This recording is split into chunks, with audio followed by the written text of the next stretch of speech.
Haleluya, puji Tuhan. Salam sejahtera dalam kasih Tuhan Yesus Kristus. Selamat sore buat semuanya. Kita akan memulai ibadah kita pada saat ini. Mari kita siapkan hati masing-masing. Satu pujian kita akan secara bersama-sama. Kasih Allahku sungguh telah terbukti. Haleluya, puji Tuhan. Haleluya. Kasih Allahku sungguh telah terbukti. Ketika Dia serahkan anaknya, kasih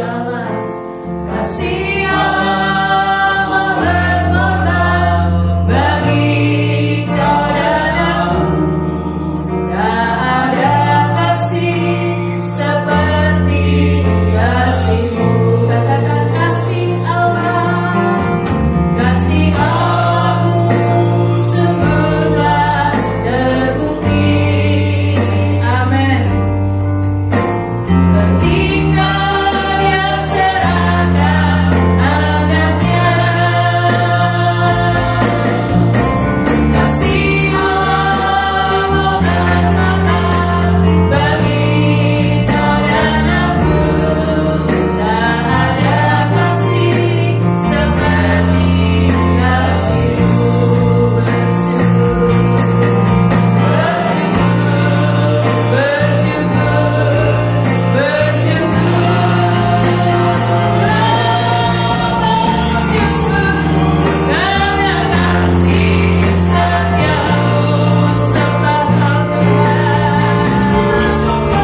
kepadamu Tuhan.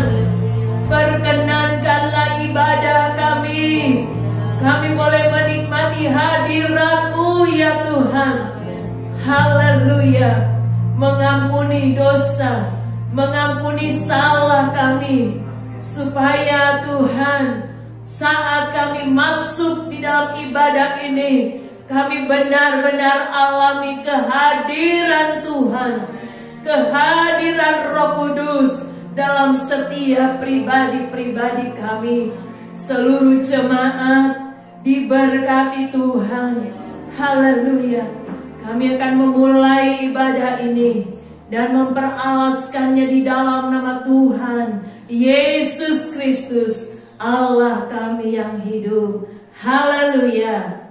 Amin. Puji Tuhan. Anugerah Tuhan yang sudah Dia berikan kepada kita, kita terima dengan ucapan syukur. Haleluya. Hanya Yesus saja yang menjadi milik kita, yang menyelamatkan kehidupan kita. Satu pujian, Yesus itulah satu-satunya penolong dalam kehidupan kita. Haleluya. Oh, satu-satunya penolongku yang sungguh. Amin. Dia berjanji akan kembali, akan kita semua. Oh, haleluya. Puji Tuhan, Tuhanku besar di sorga.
kita tetap hidup dalam kasih Tuhan. Jangan keluar dari kasih Tuhan. Berjalanlah di dalam kasih Tuhan. Rindukan hati kita untuk selalu berjumpa dengan Tuhan. Ada masalah, ada persoalan, tapi kasih Tuhan yang dahsyat akan memberikan jalan keluar buat kita semua. Sebab itu rindukan Tuhan dalam setiap kehidupan kita. Haleluya. Mari saudara, sama-sama siapkan hati untuk kita menerima firman Tuhan. Saat kita memuji, Tuhan ada. Dan lengkaplah sudah saat kita mendengar firman Tuhan. Tuhan hadir dalam pribadi kita masing-masing. Puji nama-Mu Tuhan. Aku datang kepadamu. Aku menyembah-Mu. Aku selalu ingin bersama-Mu Tuhan. Karena kami sadar kami tak mampu tanpa-Mu. Dan kami bersyukur Tuhan. Anugerah-Mu luar biasa bagi kami. Haleluya Yesus. Katakan sama-sama, aku datang dan bersujud di hadapan-Mu Tuhan.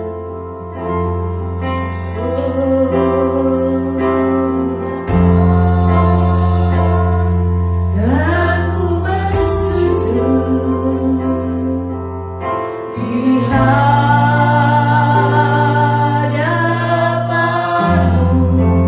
ku rasakan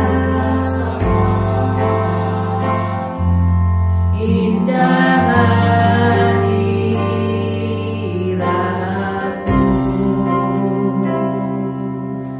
Haleluya. Telah kubuka mata hatiku dan seluruh jiwaku untuk menikmati hadirat-Mu Tuhan. Amin. Haleluya. Katakan firman-Mu Tuhan. Firman yang kuasa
bebaskan jiwa kami sekarang ini.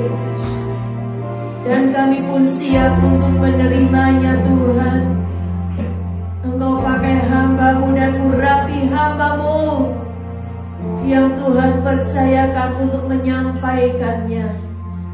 Terus Tuhan kuasai kami. Terus Tuhan lindungi kami, supaya kami benar-benar menikmati firman-Mu Tuhan. Kami siap menerima firman Tuhan di dalam nama Tuhan Yesus Kristus. Haleluya. Amin. Puji Tuhan. Nanti Bapak Gembala akan menyampaikan firman Tuhan. Haleluya.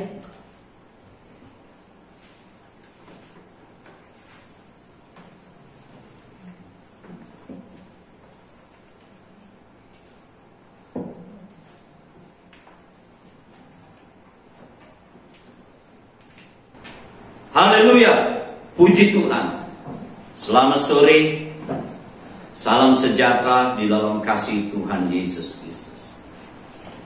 Hari ini Minggu tanggal 7 Juni 2020. Kita bersyukur kepada Tuhan karena masih diberikan kesempatan beribadah, walaupun ibadah kita secara online.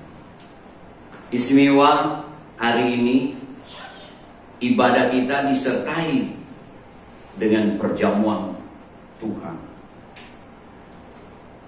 Saya sebagai gembala sidang jemaat GPDI Philadelphia Paspampres Kampung Tengah Kramat Jati Jakarta Timur akan menyampaikan renungan firman Tuhan dengan tema semua karena kasih karunia Tuhan. Bapak Ibu saudara-saudaraku yang terkasih, renungan firman Tuhan pada hari ini terdapat di dalam 1 Korintus pasal 15 ayat yang ke-10. Demikian bunyi firman Tuhan. Ayat yang ke-10. Tetapi karena kasih karunia Allah, aku adalah sebagaimana aku ada sekarang. Dan kasih karunia yang dianugerahkan kepadaku tidak sia-sia. Sebaliknya, aku telah bekerja lebih keras daripada mereka semua. Tetapi bukannya aku, melainkan kasih karunia Allah yang menyertai aku. Amin. Haleluya. Memang di dalam 1 Korintus pasal 15 ini, di atas perikop itu ditulis kebangkitan Kristus. Berbicara tentang kebangkitan Kristus, 1 Korintus 15. Di mana Yesus Kristus bangkit. Tentu sebelum dia bangkit, dia mati. Itu semua sesuai dengan kitab suci.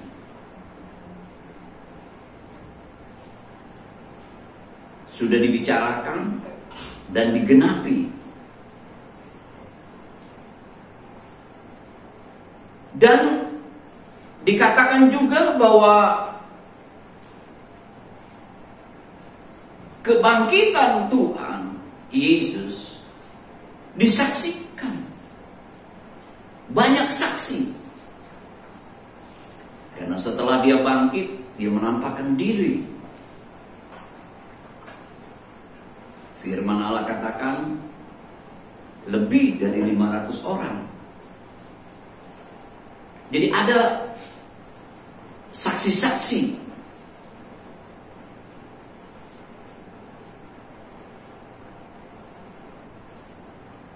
daripada kebangkitan Yesus Kristus. Dan dikatakan juga bahwa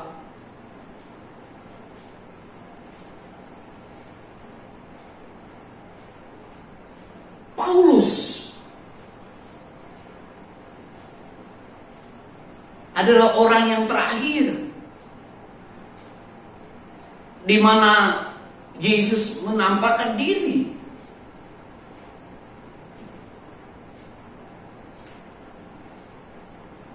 Paulus mengalami kuasa kebangkitan. Dan ayat yang kita baca itu adalah bagian daripada kesaksian Paulus. Dia mengalami kuasa kebangkitan. Itu sebagai kasih karunia Allah yang dialami di dalam kehidupan Paulus. Walaupun diceritakan tentang kesaksian Paulus, kehidupan Paulus, tetapi yang menjadi topik pembicaraan adalah tentang Allah, tentang Tuhan, tentang kasih karunia yang dialami oleh Paulus. Bagaimana seorang Saul,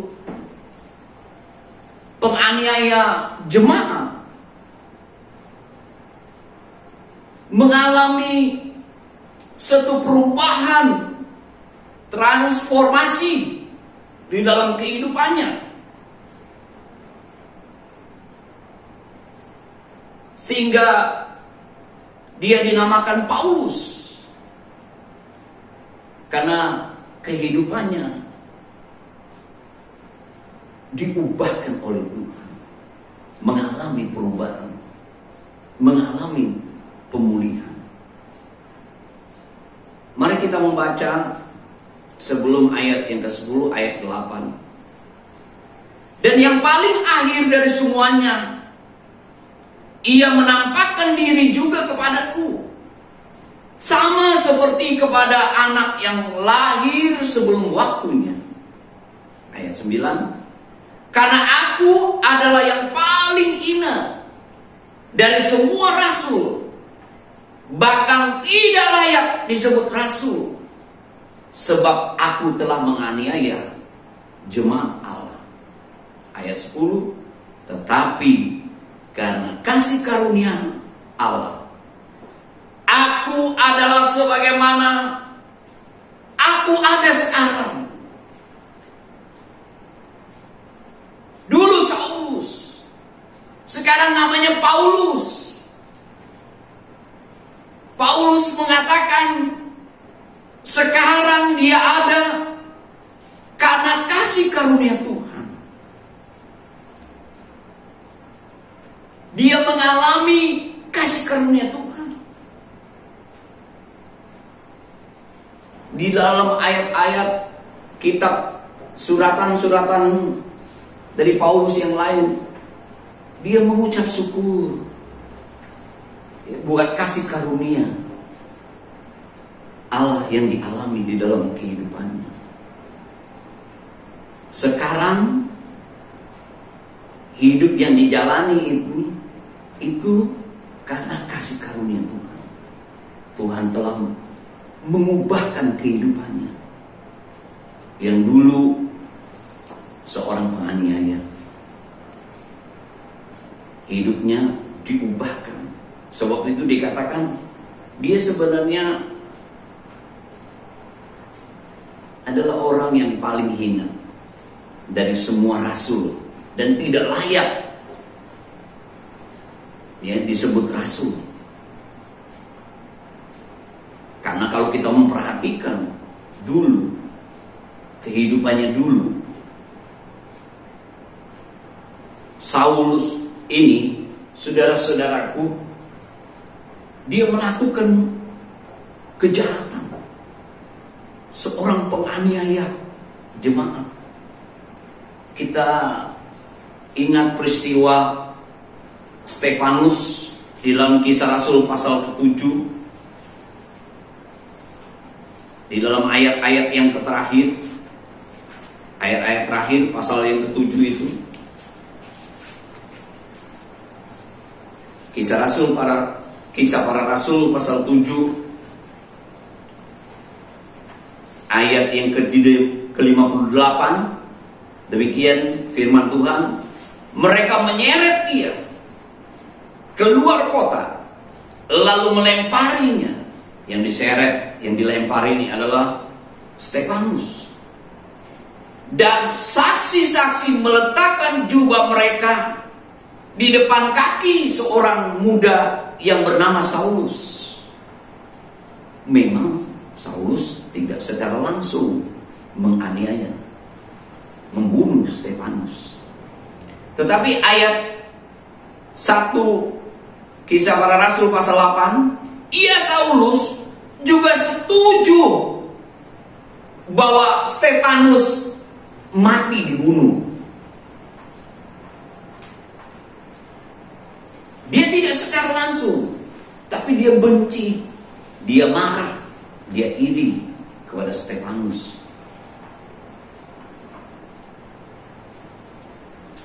Sebab itu dia setuju, ya, Stefanus itu mati dibunuh.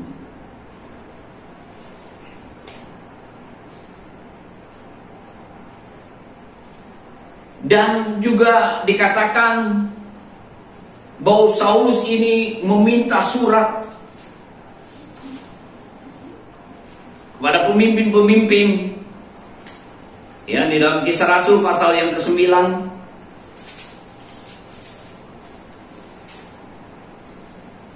ayat yang kedua. Ayat 1 saya bacakan, sementara itu berkobar-kobar hati Saulus untuk mengancam dan membunuh murid-murid Tuhan.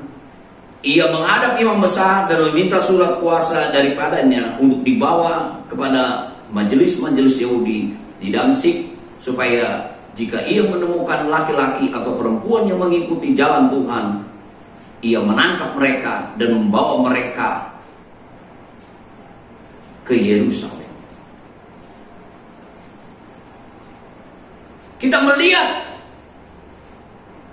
bagaimana kasih karunia Allah yang dialami oleh Saulus dan berubah hidupnya, dan namanya pun menjadi Paulus.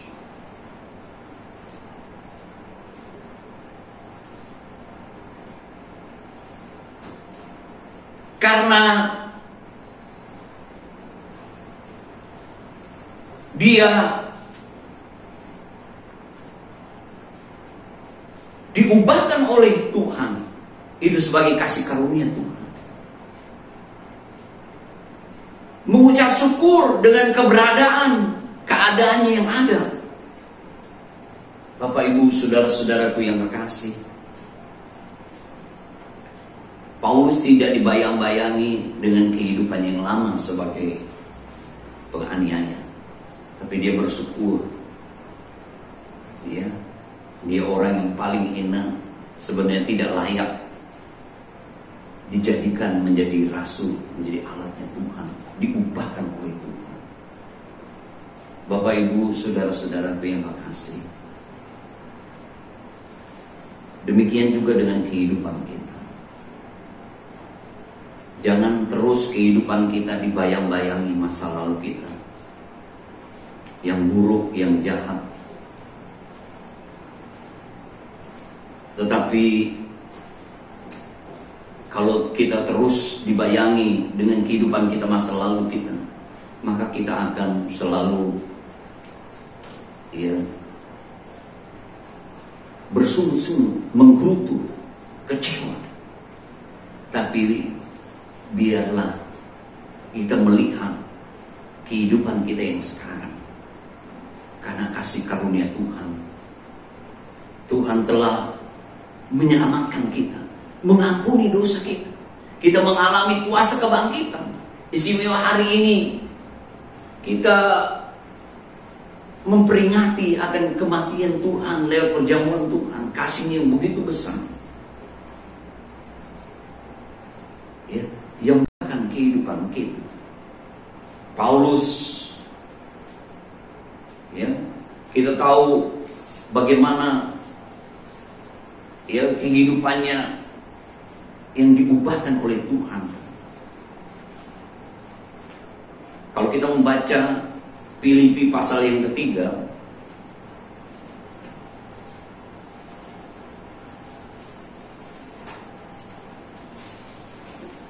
dari ayat yang keempat, sekalipun aku juga adalah alasan untuk menaruh percaya pada hal-hal lahiriah. Jika ada orang lain menyangka dapat menaruh percaya pada hal-hal lahiriah, aku lebih lagi. Disunat pada hari ke-8 dari bangsa Israel, dari suku Binyamin, orang Ibrani asli. Tentang pendirian terhadap hukum Taurat, aku orang Farisi. Tentang kegiatan, aku penganiaya jemaat. Tentang kebenaran dalam mentaati hukum Taurat, aku tidak bercacat. Kalau kita melihat, sebenarnya Paulus seorang yang sempurna. Di dalam kehidupan sebagai orang Yahudi, dia seperti di atas kerohaniannya. Ya. Dia seorang yang dikatakan dari suku Binyamin, orang Ibrani asli. Dia disunat, ya, pendiriannya terhadap hukum Taurat, ya, dia mentaati seluruh hukum Taurat, tidak bercacat, ya. Dia adalah orang Farisi. Bapak Ibu saudara-saudaraku yang terkasih. Tapi ketika dia mengalami kasih karunia Tuhan, kita lihat ayat yang ke-7.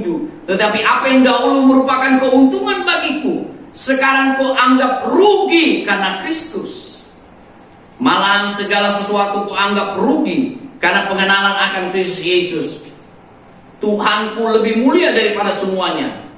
Oleh karena dialah aku telah melepaskan semuanya itu dan menganggapnya sampah, supaya aku memperoleh Kristus.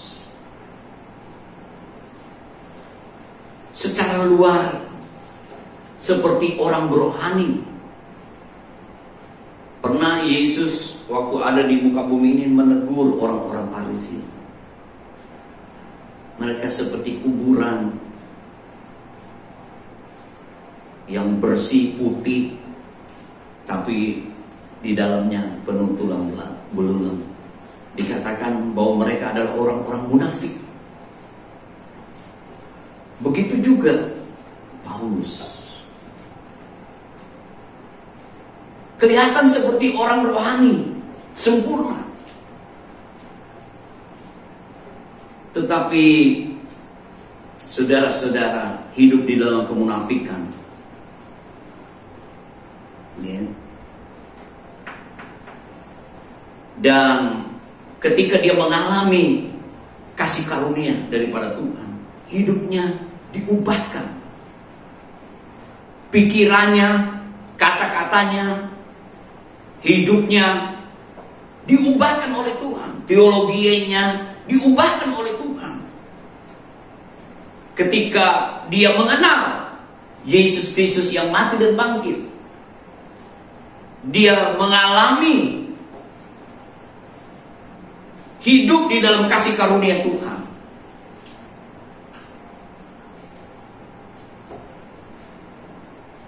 Kita juga patut berterima kasih, bersyukur kepada Tuhan untuk keberadaan kita. Ya, kita hidup di dalam kasih karunia Tuhan. Kita boleh ada sebagaimana kita ada. Kita layak disebut anak-anak Allah karena kita percaya kepada Yesus yang mati dan bangkit.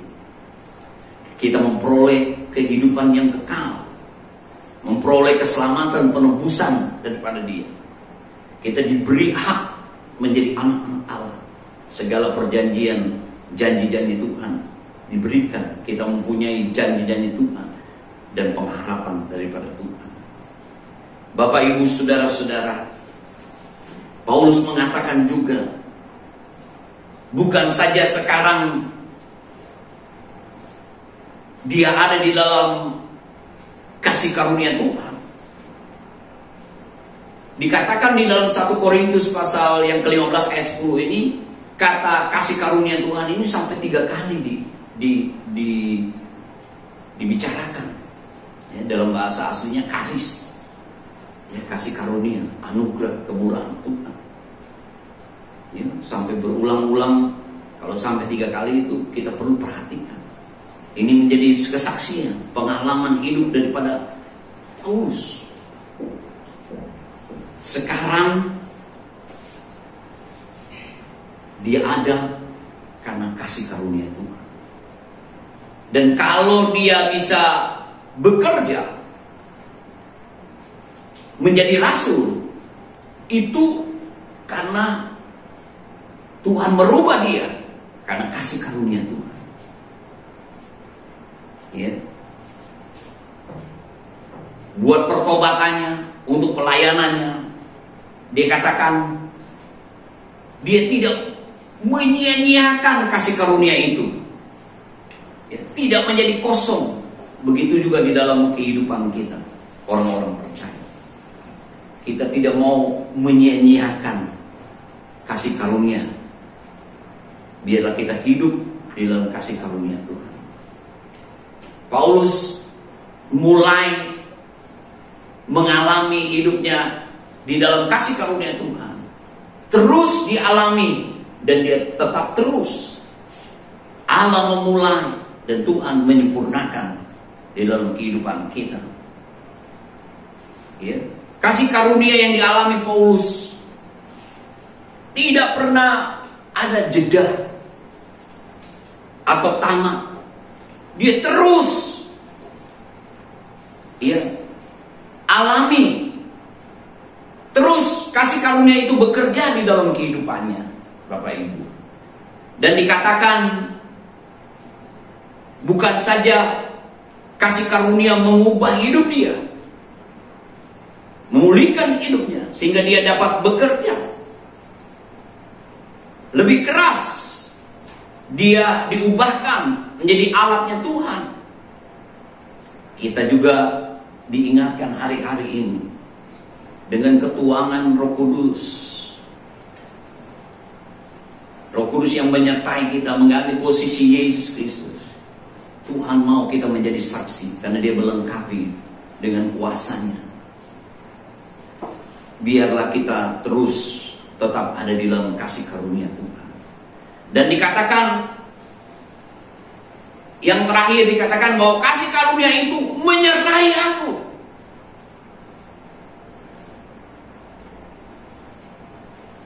Dia terus mengalami kasih karunia. Kasih karunia Allah selalu menyertai. Dia berjalan bersama dengan Tuhan. Bukan berarti kalau kasih karunia Tuhan itu menyertai Paulus, dia tidak mengalami tantangan lagi, kesusahan, masalah.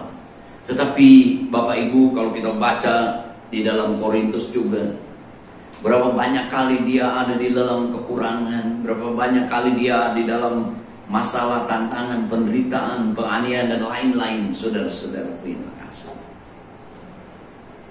Walaupun dia ada di dalam kasih karunia Allah, tetapi tidak membuat dia patah semangat, mundur. Saudara-saudara yang kasih, karena kasih karunia Allah menyertai dia. Dia tetap menjalani dengan penuh semangat dan pengharapan. Ya, karena kasih karunia Allah menyertai dia, memberikan pengharapan, memberikan semangat, membuat dia tidak takut dengan apa yang dialaminya. Bapak Ibu, saudara-saudaraku yang kekasih, kalau kita masih ada sebagaimana kita masih ada. Karena kasih karunia Tuhan. Walaupun kita tidak melihat, belum melihat hasil dari apa yang Tuhan telah buka jalan dan kita jalani hari-hari ini. Tapi kalau Tuhan masih menyatakan kasih karunia-Nya di dalam kehidupan kita, membuka jalan, kita boleh hidup, memberikan kesempatan, pasti kita akan melihat hasilnya. Ya. Kita melihat pertolongan Tuhan, melihat kemenangan, kita melihat pembelaan Tuhan. Ya. Sebab itu Bapak Ibu Saudara-saudaraku yang terkasih, kita akan ambil perjamuan Tuhan, tubuh dan darah Yesus. Kita diingatkan, itulah bentuk kasih karunia Tuhan yang telah dinyatakan di dalam kehidupan kita. Dan sebagaimana Paulus ingatkan, dia terus bekerja dan tetap dialami di dalam kehidupan. Biarlah kita juga lewat perjamuan Tuhan ini diingatkan, karena kasih karunia Allah kita ada sekarang. Kita dapat melakukan sesuatu sebagai saksinya Tuhan. Dan kita tahu terus kasih karunia Tuhan itu bekerja. Dia akan menyempurnakan di dalam kehidupan kita. Dan kita melihat bagaimana kemenangan, pertolongan, pembelaan Tuhan di dalam kehidupan kita. Tuhan kiranya menolong kita semua. Seperti Paulus, yang kuingini adalah mengenal Tuhan Yesus Kristus secara baik dan hidup di dalam kasih karunia Allah. Demikian juga dengan kita. Amin. Mari Bapak Ibu Saudara-saudaraku, kita menyiapkan roti dan anggur. Kita akan melakukan perjamuan Tuhan. Sementara jemaat menyiapkan roti dan anggur,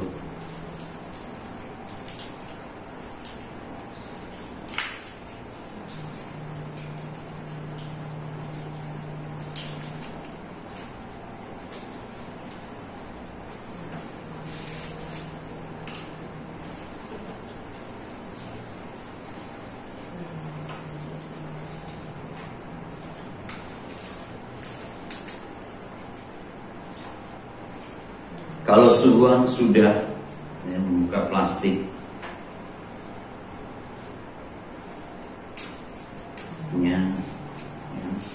kita dapat memegang roti. Kita angkat roti dengan tangan kanan kita. Kita akan melakukan bersama-sama. Kita berdiri bersama-sama. Kita akan melakukan bersama-sama setelah kita mendengar firman Tuhan. Kita angkat roti dengan tangan kanan kita lebih tinggi dari kepala kita, dengan firman Tuhan. Sebab apa yang telah kuteruskan kepadamu telah aku terima dari Tuhan, yaitu bahwa Tuhan Yesus pada malam waktu ia diserahkan mengambil roti, dan sesudah itu ia mengucap syukur atasnya. Ia memecah-mecahkannya dan berkata, inilah tubuhku yang diserahkan bagi kamu. Perbuatlah ini menjadi peringatan akan aku. Dengan ucapan syukur dan iman kita kepada Yesus Kristus, kita terima roti ini sebagai tubuh Kristus. Dalam nama Tuhan Yesus Kristus, makan.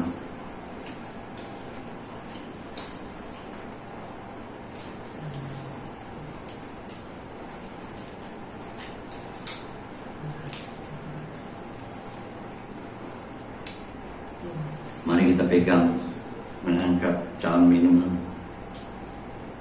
lebih tinggi dari kepala kita. Dengar firman Tuhan. Demikian juga ia mengambil cawan, sesudah makan lalu berkata, cawan ini adalah perjanjian baru yang dimeteraikan oleh darahku. Perbuatlah ini setiap kali kamu meminumnya menjadi peringatan akan aku. Sebab setiap kali kamu makan roti ini dan minum cawan ini, kamu memberitakan kematian Tuhan sampai ia datang. Dengan ucapan syukur dan iman kita kepada Yesus Kristus, kita terima anggur ini sebagai darah Kristus. Dalam nama Tuhan Yesus Kristus, minum.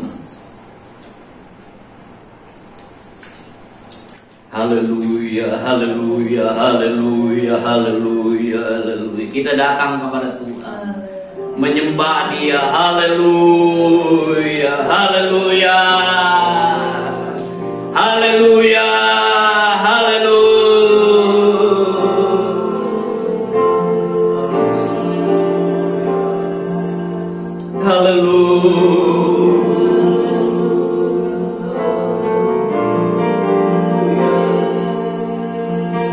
Haleluya,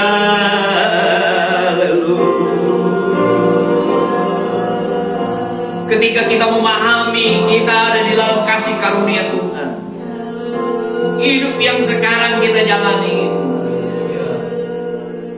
maka bibir kita yang kecil ini tahu mengucap syukur kepada Tuhan.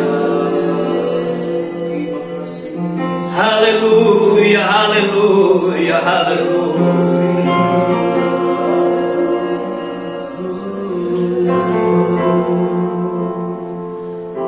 Dan kasih karunia Tuhan yang ada di dalam kehidupan kami tidak biarkan itu sia-sia, menjadi kosong, tidak berarti.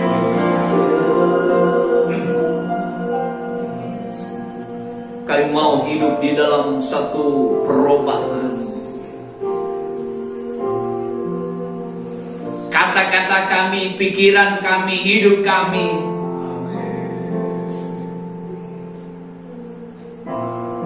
dirubah oleh Tuhan, sebagaimana Saulus menjadi Paulus.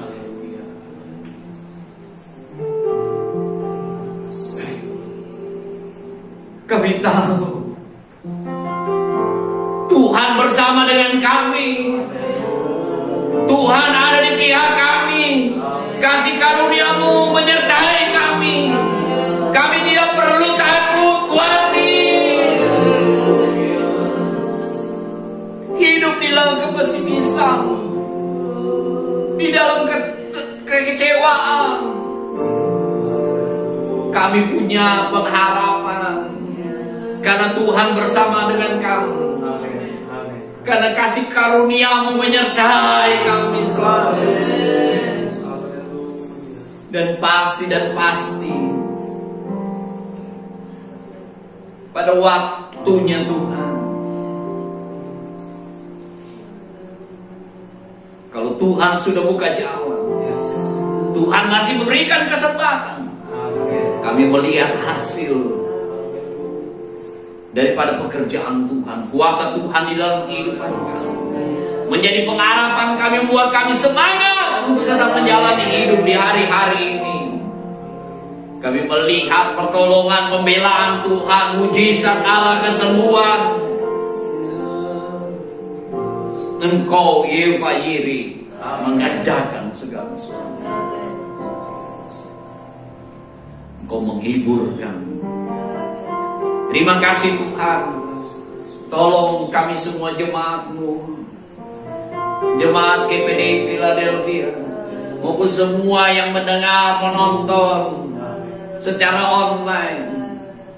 Biarlah kami memahami dan mengenal Engkau lebih dalam, lebih baik, dan tetap hidup di dalam kasih karunia-Mu.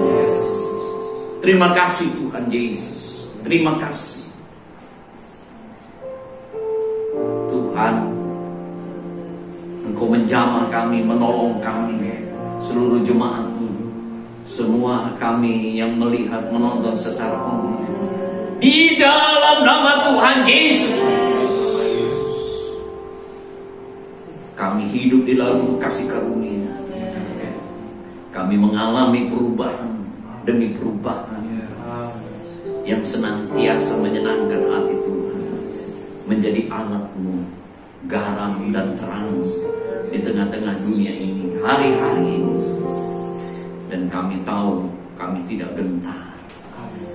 Tuhan berikan roh penuh dengan kuasa, keberanian untuk kami menghadapi, sehingga kami mempunyai mental seorang pemenang. Kami tidak akan mundur, tidak akan melarikan diri, menjauhkan daripada Allah, karena kasih karunia yang menyertai kami. Ada Tuhan yang bersama dengan kami, yang membela, menolong di dalam kehidupan kami. Istimewa Roh Kudus yang ada di dalam kehidupan kami. Terima kasih Tuhan Yesus. Terima kasih. Kami berdoa Bapa di dalam sorga, di dalam nama Tuhan Yesus, buat bangsa dan negara kami yang tercinta. Tuhan, Engkau juga mengadakan perubahan demi perubahan.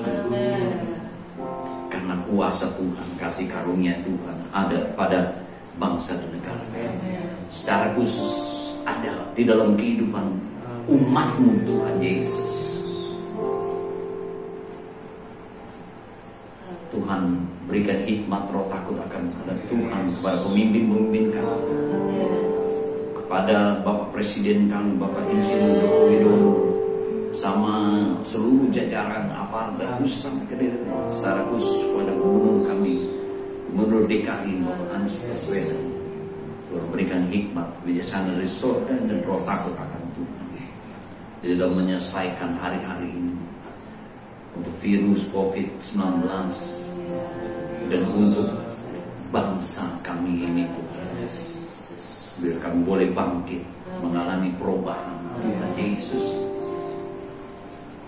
dan kami boleh alami kemenangan, mengalami berkat-berkat Tuhan yang dilimpahkan kepada kami, untuk bangsa dan negara kami, buat kami umat Tuhan. Terima kasih Tuhan Yesus. Terima kasih.